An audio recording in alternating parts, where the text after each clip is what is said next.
Good morning.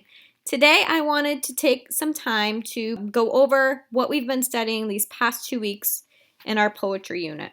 First of all, I just wanted to say that you guys are doing a really awesome job with your remote learning.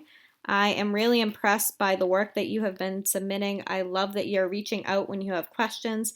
Keep doing what you're doing and we will figure this out together. So let's talk about poetry. Okay, so last Monday you completed your poetry pre-assessment and you took a bunch of terms and categorized them into 3 sections. And that assignment gave me a lot of information. It told me that you guys remember a lot of the terms that we've been studying all year, and it told me some terms that you were unfamiliar with, such as free verse poetry and narrative poetry. Some of you said you weren't quite sure what rhythm was or rhyme scheme, and that's to be expected because we haven't studied poetry until now. So, great job on that assignment. We will continue to study those terms as we go through the unit. Please don't forget to access that Quizlet if you need more help. Let's talk about a couple of the poems that we have studied so far. Both of the poems that we've looked at fall under the category of free verse. So this first poem was called Mother to Son, and it was written by Langston Hughes.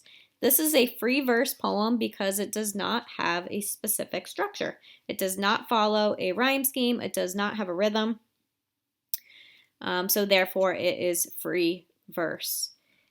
This poem has just one stanza, so a stanza is like a paragraph of text. You don't see any breaks in this poem, so there's only one stanza.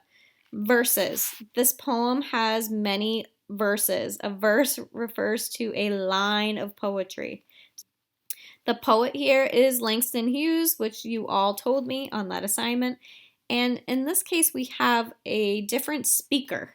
So the speaker is not the same person as the poet.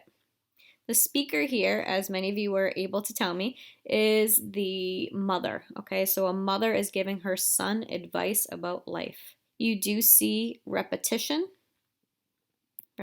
So life for me ain't been no crystal stair.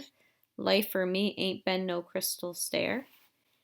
You also see a metaphor. This whole poem is a metaphor.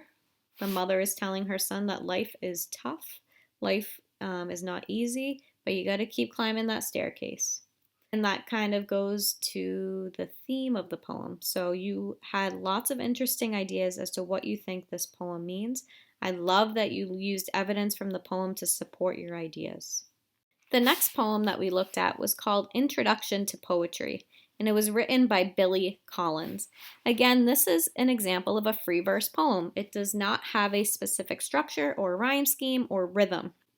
You do see more than one stanza here. 1, 2, 3, 4, 5, 6, 7 stanzas. Again, no particular structure here. Some stanzas are 3 lines while others are just 1 line or 2 lines. The speaker here would be a teacher giving advice to a student on how to interpret a poem. There's a lot of figurative language here, lots of metaphors. A lot of you pointed out this metaphor in stanza 3. I say, drop a mouse into a poem and watch him probe his way out. So the poet here is comparing the poem to a maze. Some of you talked about this one. I want them to water ski across the surface of a poem, waving at the author's name on the shore. So maybe the poet is comparing the poem to a body of water. I do see some personification in this poem as well.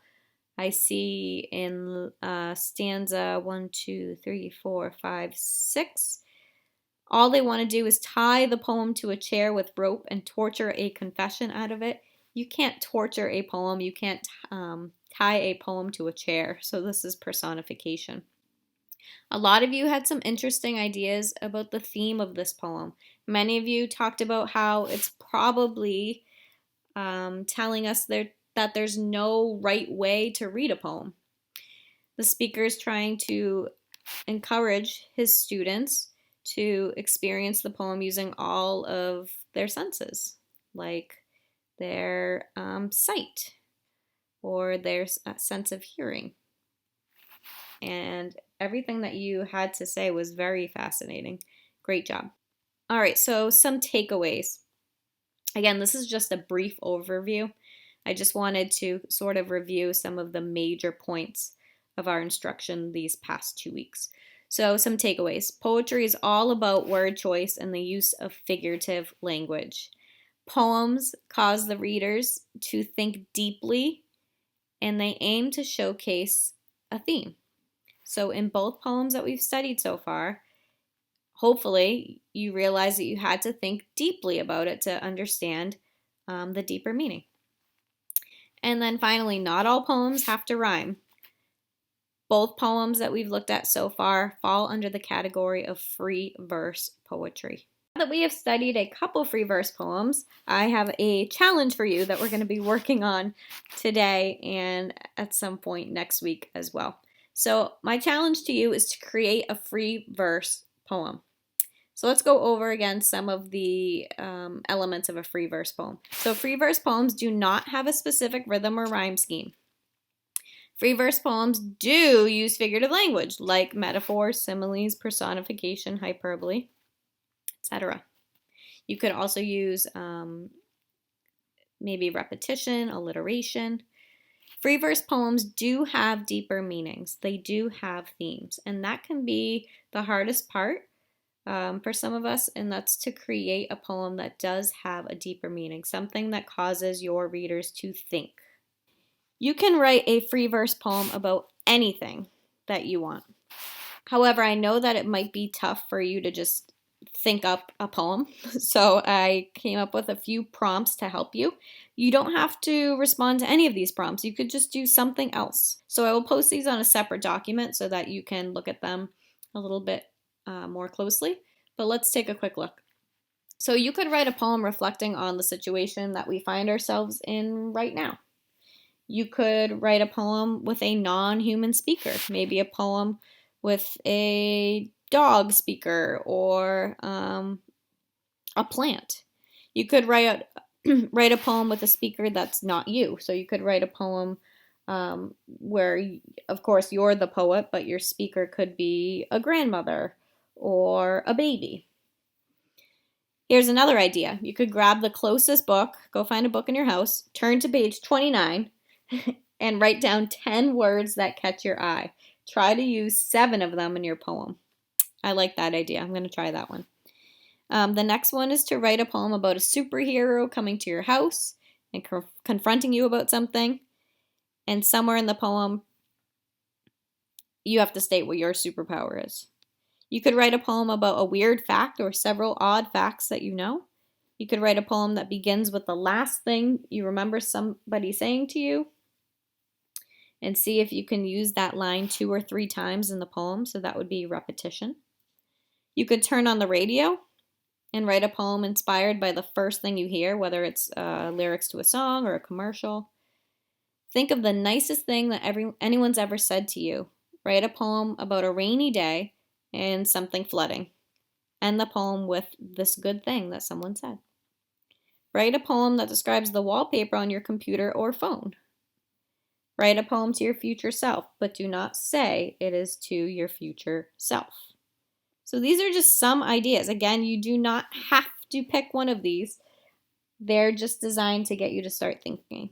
All right, so what are the requirements for your free verse poem? Well, as we've been talking about, free verse poems don't really have a specific structure, so you have a lot of freedom here. But just to give you more of an outline, you do want to think about how many verses or how many lines are in your poem. There's no minimum or maximum. You can write a short poem or a long poem. It's totally up to you. How many stanzas? Think about where you want to create breaks in your poem. Who or what will be your speaker? I'd then like you to try to include at least 3 examples of figurative language. So it could be an example of repetition or a metaphor, maybe a symbol. Any of these, I'd like you to include at least 3. It would be super helpful too if you could highlight your 3 examples. And then this is the most important part. There has to be a deeper meaning to your poem. You want to be able to Share your poem with somebody else and have them come up with their own interpretation of your work. So great poems are ones that people have various ideas about. So you might think a poem means something, and the person sitting next to you might have a totally different interpretation. That means that the poem allowed you to think deeply and to create your own meaning. So go on to Google Classroom and you'll see the assignment. Please just work for 15 to 20 minutes on your poem. Poems are meant to be revised and edited. So this is just a draft. See how far you can get, and I'd love to check them out and give you some feedback. Have fun.